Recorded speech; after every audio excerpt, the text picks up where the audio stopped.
Hello दोस्तों, मैं हूं Swati. Thanks for joining me, thanks for watching me and thanks for subscribing मी। और आज मैं आपसे बात करने वाली हूँ बहुत ही अच्छे से पौधे के विषय में। आज मैं आपसे बात करने वाली हूँ इस प्यारे से पौधे के विषय में। इसको बोलते हैं डिफिनवेचिया। डिफिनवेचिया या इसे डंपकेन भी कहते हैं। बहुत ही फनी सा नाम लगा रहा है आपको, डंपकेन। इसका डंपकेन नाम पड़ा है इसकी प्रॉपर्टीज की वजह से। इस प्लांट के अंदर कुछ इस तरह की प्रॉपर्टीज हैं जिस वजह से इसका नाम पड़ा है डंपकेन। बहुत ही प्यारा पौधा है, सोई प्लांट है, इंडोर प्लांट है, फोलियोज वाला है, बहुत अच्छा लगता है। तो चलिए सबसे पहले आपको बताते हैं कुछ इस प्लांट के विषय में कि एग्जैक्टली ये प्लांट कहाँ इसकी प्लांट का इंट्रो कराते हैं आपसे सबसे पहले।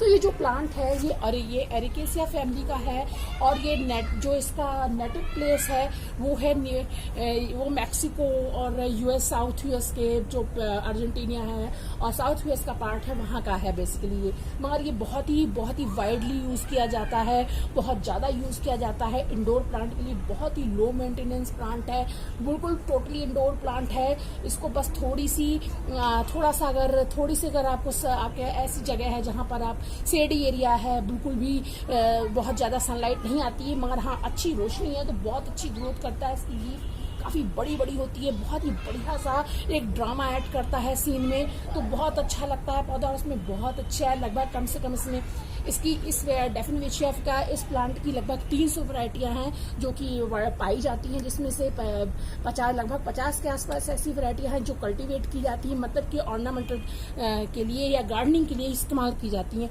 बहुत खूबसूरत लगते हैं, बहुत सारे फोलियोज होते हैं इसमें और आप आसानी से किसी भी नर्सरी में इसे कम से कम 15 से 20 वैरायटियां इसकी ऐसी हैं जो आसानी से मिल जाती हैं, जिनकी कीमत 50 रुपए से स्टार्ट होकर के 250 से लेकर के 400 रुपीज तक होती है। डिपेंड करता है कि आपको पॉट में कितने प्लांट दिए हैं, कितनी बड़ी हाइट दी है और किस तरीके की इसकी हेल्थ है। तो ये तो इसका इंट्रोडक्शन हो गया। चलिए आपको बताती हूँ, ये एक पेरेनियल हर्बेसियस प्लांट है, मतलब कि बहुत साल भर ऐसा ही हरा रहने वाला पौधा है। और इसमें इस तरह से एक स्ट्रेट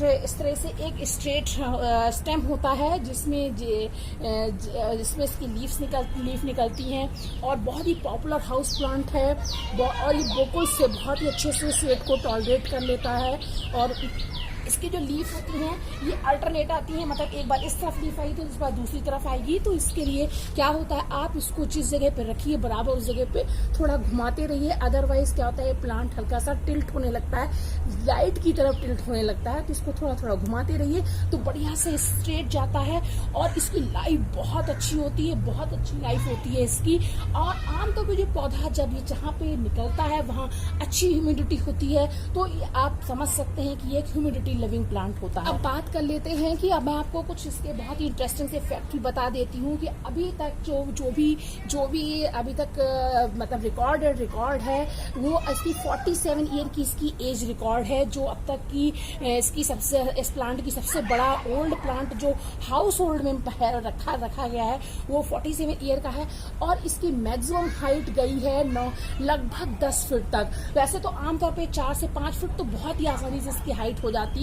मैंने खुद अपने घर में ग्रो किया है। मेरे पास एक 6 फीट टॉल प्लांट था जब मैं कलकत्ता में रहती थी, तो उस टाइम मेरे पास डेफिनवेचिया था, वो लगभग 6 फीट लंबा था और वो लगभग रूफ को छूने वाला था। बहुत ही खूबसूरत पौधा, बहुत ही खूबसूरत था वो और इतना बढ़िया लगता था देखने में। और मतलब क्योंकि जैसे कलकत्ता का एटमॉस्फेयर है, वहाँ ह्यूमिडिटी अच्छी रहती है, टेम्परेचर बहुत ज्यादा नहीं जाता है, तो उस टाइम पर ये बहुत अच्छे से सर्वाइव करता है। तो चलिए अब तो ये हो गई कुछ प्लांट्स की बातें, तो चलिए इसके लिए बात कर लेते हैं कि इसको किस तरीके का टेम्परेचर अच्छा लगता है, किस तरह की सॉइल अच्छी लगती है, किस तरह की लाइट अच्छी लगती है। तो ये जो पौधा है इस डेफिनवेचिया के साथ में ये ठंड को टॉलरेट नहीं कर पाता, क्योंकि जैसे मैंने आपको भी बताया कि ये एक ह्यूमिडिटी लिविंग प्लांट है, एक टेम्परेचर लिविंग प्लांट है। इसको थोड़ा सा गर्माहट वाला एटमॉस्फेयर अच्छा लगता है, तो इसको तो मतलब 5 डिग्री से नीचे का टेम्परेचर बर्दाश्त नहीं कर पाता। ये मैं आपको अपने एक्सपीरियंस से बता रही हूँ।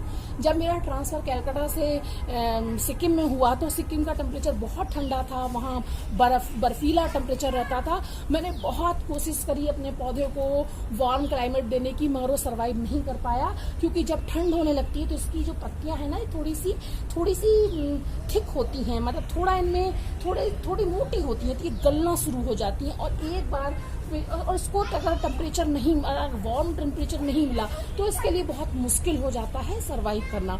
चलिए इसको लाइट की बात कर लेते हैं हम। इसकी सेकंड जो चीज़ है, हम लाइट पे बात कर लेते हैं। जो हर प्लांट के लिए जैसे लाइट, उसके हर प्लांट की एक लाइट की नीड होती है। अगर आपके घर में धूप नहीं आती और अगर आप अपने पॉट्स को बार बार घर से बाहर मतलब रोशनी वाले एरिया में, बालकनी में नहीं शिफ्ट कर पाते हैं, तो this is the perfect plant, perfect indoor plant है। आप इसको महीनों के लिए, मतलब एक बार 4 से 5 महीने के लिए आप बिल्कुल टोटली इंडोर रख लीजिए। कोई भी अगर आपकी विंडो हो जहाँ पर हल्की सी रोशनी आती हो कि आप कर्टन हटा दें, उसमें हल्का सा उजाला आता हो, तो वहाँ पर आप इसको रख दीजिए। 4-5 महीने आराम से इसको रखिए। फिर एक बार इस बेचारे बच्चे को 15-20 दिन के लिए बाहर रख दीजिए ताकि ये थोड़ा ब्रीथ कर सके, थोड़ा सा सांस ले सके, क्योंकि हर पौधे को खाना बनाने के लिए उसको सनलाइट की जरूरत पड़ती है। तो उसके क्लोरोफिल को सनलाइट की जरूरत पड़ती है, तो इसको भी इसीलिए चाहिए, क्योंकि देखिए ये बहुत बड़ी बड़ी लीफ वाला पौधा है और इसमें बहुत उसकी फोलियोज वाला ही पौधा है। इसमें फ्लावरिंग बहुत कम होती है, मगर आजकल मेरे इस पौधे में फ्लावरिंग हो रही है। तो इसका मतलब मैं आपको बताती हूँ इसका मतलब क्या है। इस पौधे में अगर फ्लावरिंग हो रही है, ये मेरे पास लगभग 8 साल पुराना पौधा है। 8 साल में पहली बार फ्लावर किया है, मतलब अभी पौधा मैच्योर हो गया है। इसने नीचे बहुत सारे बेबी भी दे दिए हैं। तो अब हो सकता है ये पौधा धीरे धीरे करके मर जाए, धीरे धीरे करके खत्म हो जाए। वैसे इसमें बहुत अच्छी फोलियोज भी आ रही हैं, तो ऐसे चांस नहीं है, मगर इसमें फ्लावरिंग आने लगी है। तो चलिए इसकी सॉइल की इससे हम बात कर लेते हैं। तो जैसे कि ये ह्यूमिडिटी लविंग जगहों पे रह रहा है, मतलब ऐसी जगहों पे रह रहा है जो रेन फॉरेस्ट टाइप के लिए, मगर वहाँ बहुत पानी होता है, मगर इसकी जड़ों को अच्छा मॉइस्चर चाहिए, मगर इसकी जड़ों को गीलापन बर्दाश्त नहीं है। आप ऐसे इसके गमले में अगर पानी रुक गया तो पौधा तो बहुत जल्दी गल जाएगा, और इसमें रूट रॉट की प्रॉब्लम बहुत ज्यादा होती है। रूट रॉट का इस प्लांट में ही गलन की प्रॉब्लम बहुत जल्दी होती है। बहुत जल्दी इसके स्टेम गलने लगते हैं। बहुत सॉफ्ट टेक्सचर होता है प्लांट का, तो इसके पौधे बहुत जल्दी गलने लगते हैं। तो उसमें आप ओवर वाटरिंग नहीं कीजिए। ये ओवर वाटरिंग बर्दाश्त नहीं कर सकता, ये अंडर वाटरिंग बर्दाश्त कर लेता है, मगर ओवर वाटरिंग बर्दाश्त नहीं कर पाता है। तो इसको पानी की इसको बहुत ज़्यादा पानी की भी जरूरत नहीं है। अगर आप इसे इंडोर रख रहे हैं तो आराम से 2 दिन बाद, जिस तरह से अभी टेम्परेचर चल रहा है 35 या 40 चल रहा है अपने नॉर्थ में, तो आप आराम से 2 दिन बाद, और विंटर्स में आप हफ्ते में 1 बार पानी डालिए, आराम से चलेगा। बहुत ही प्यारा बच्चा है, बिल्कुल डिमांड नहीं करता किसी चीज में। तो इसकी जो सॉइल है, मॉडरेट सॉइल आपको चाहिए होगी, मतलब ऐसी सॉइल जो पानी ना रोके मगर अच्छे से मॉइस्चर को होल्ड कर ले। और इसके अब चलिए बात कर लेते हैं इस पौधे में क्या क्या प्रॉब्लम्स होती हैं, इसे क्या क्या दिक्कतें आती हैं। तो इसको सबसे ज्यादा दिक्कत आती है इसमें जो एक चीज होती है, इसे सनबर्न बहुत जल्दी लगती है। अगर इसको डायरेक्ट सन हीट में रखा है तो सनबर्न हो जाती है, और इसमें साथ में इसकी लीफ की येलोइंग की प्रॉब्लम हो जाती है। इसमें लीफ इसकी येलो हो जाती है, जो कि साइन है इस बात का कि आप या तो पानी ओवर कर रहे हैं, या पानी अंडर कम डाल पड़ रहा है, या बहुत ही ज्यादा तेज हीट के कांटेक्ट में आ रहा है ये पौधा, या जबरदस्त टेम्परेचर में फ्लक्चुएशन हो रहा है कि आपने एसी में रखा हुआ है, एसी में जब चलता है तब तो टेम्परेचर दूसरा है, और जब एसी बंद हो जाता है तो टेम्परेचर दूसरा है। तो इसलिए भी ये प्रॉब्लम आती है इसमें।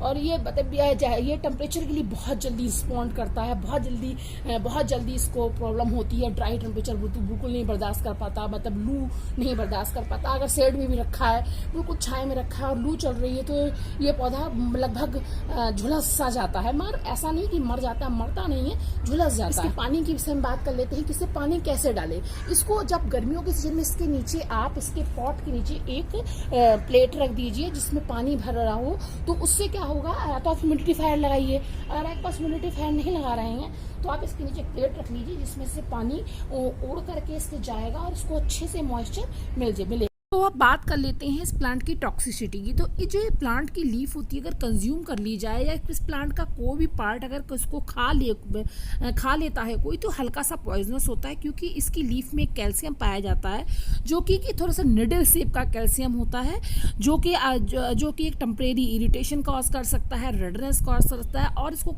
खाने से कई बार उसकी वॉइस भी थोड़ा टेम्परेरी चली जाती है, और वो आसानी से मेडिकली ट्रीटेड है, मगर हाँ हल्का पॉइजन पॉइजनस होता है, तो इसलिए कैट और डॉग्स की जो छोटे ब्रीड के डॉग्स होते हैं उनको काफ़ी नुकसान करता है। तो इसलिए उनको थोड़ा इनके पहुंच से दूर रखें, बच्चों की पहुंच से थोड़ा इस पौधे को दूर रखें तो ज़्यादा बेटर रहता है।